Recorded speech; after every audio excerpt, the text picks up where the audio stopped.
Oggi abbiamo detto che Alberto doveva essere il timoniere più sensibile del golfo.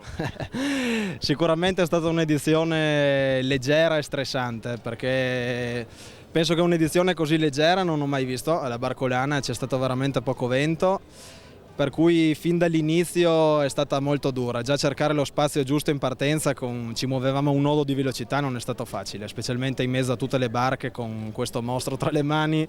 Trovare lo spazio giusto per non far danni e partire liberi soprattutto è stato difficile. Poi nel primo lato abbiamo visto che comunque Max Jene va molto forte in queste condizioni e abbiamo cercato di usare tutto quello che potevamo e ci siamo allungati pian pianino. Genoa, Frullone, e poi avete anche un po' seguito l'altra imbarcazione, quindi Max Jena, o avete fatto la vostra regata?